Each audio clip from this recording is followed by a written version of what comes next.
ምን ሆነሽ ነው? ምንድነው ችግርሽ? ለዚህ ነው እንዲያጣድፍሽ የጠራሽኝ? አይ አይደለም የኔ ፍቅር፣ ይቅርታ ልጠይቅ።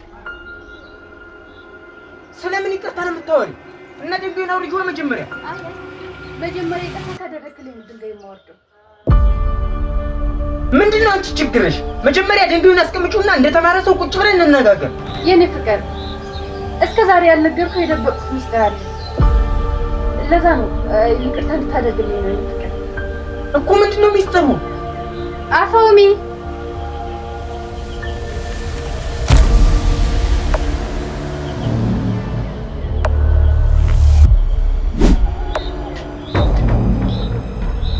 እኮ ምን ልጄ ናት። ልጄ ናት ስትይ አንቺ ምን አይነት ቀልደኛ ነሽ?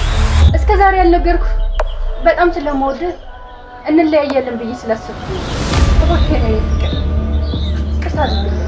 ልትፈትኝኝ ነው አይደል? ገብቶኛል። ችግር የለም አውሪኝ ዝም ብለሽ። እኔ ገብቶኛል። በዚህ አልሸወድም። እየቀለድኩ አይደለም፣ ከምሬኝ ነው። ታዲያ ምን የምታወሪው? ልጄ ናት ማለት ምን ማለት ነው? እኔ እኮ እዚህ ቤት እየመጣሁ እጅግ በጣም ብዙ ቀን አድሬያለሁ። ስለዚህ በዛን ቀን የት እየሰድርሻት ነበር ማለት ነው? ልጅሽ ከሆነች መጀመሪያ ስንተዋወቅ ልጅ እንዳለኝ አልነገርኩም። ስለዚህ አንተ ስትመጣ እህቴ ጋር እየሰደድኳት ነበረ እና አሁን ልጅ አለኝ ይቅር በለኝ እያልሽ ነው? እባክህ የኔ ፍቅር ይቅርታ አድርግልኝ። ከዚህ በኋላ እንዲህ አይነት ጥፋት አይደለም የደኝ። እባክህ አንቺ ግን የኔ ፍቅር እባክህ ይቅርታ አድርግልኝ። አንቺ ፍቅር አትበኝ። አንቺ ምን አይነት ውሻ ነሽ ግን?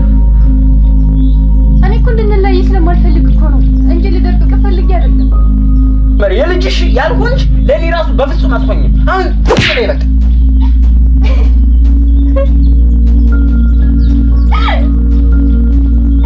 አንቺ ስትጀምር እባብ ነሽ። ትንሽ ህሊናሽ አይሰራም ግን ጭንቅላትሽ አታስቢ። ልብ በይ። ከዚህ በኋላ እኔ ከረገጥኩበት እኔ ከደረስኩበት ቦታ ብትደርሽ እንደዚህ አንቄ እገልሻለሁ። ተናግሬያለሁ።